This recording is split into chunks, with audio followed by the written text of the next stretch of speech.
నిజామాబాద్ రైతు పోరాటాలకి ఇక్కడికి వచ్చిన ఆ తర్వాత నేను పిసిసి అధ్యక్షుడిని అయినా.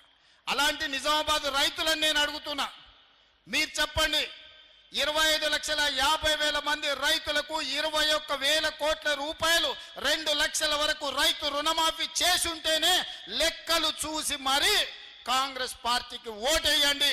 ఒకవేళ 2 లక్షల రూపాయల వరకు 25,50,000 మంది రైతులకు 21,000 కోట్ల రూపాయల రైతు రుణమాఫీ చేసింది నిజమైతేనే ఇవాళ కాంగ్రెస్ పార్టీకి ఓటేయండి.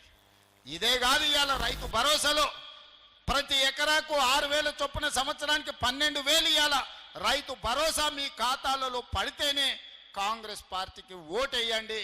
ఇవాళ మీకు ఉచితంగా 24 గంటల కరెంట్ ఇస్తేనే కాంగ్రెస్ పార్టీకి ఓటేయండి.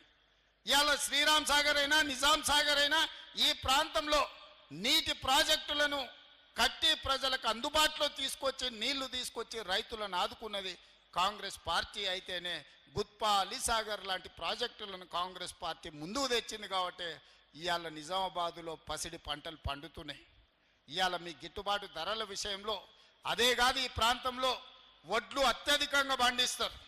ఇవాళ మీరు ఆలోచన చేయండి, గుండెల మీద చేయి పెట్టుకొని ఆలోచన చేయండి.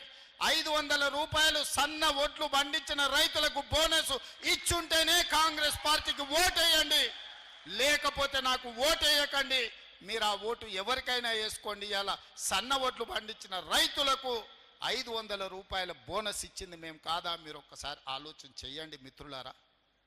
ఇవాళ ఒక్కొక్కటిగా సమస్యల్ని పరిష్కరించుకుంటూ ఆర్థిక ఇబ్బందులను అధిగమించుకుంటూ ఈరోజు ముందుకు నడిపిస్తున్నది ప్రభుత్వం. ఆదాయం పడిపోయింది, అప్పులు పెరిగిపోయినాయి.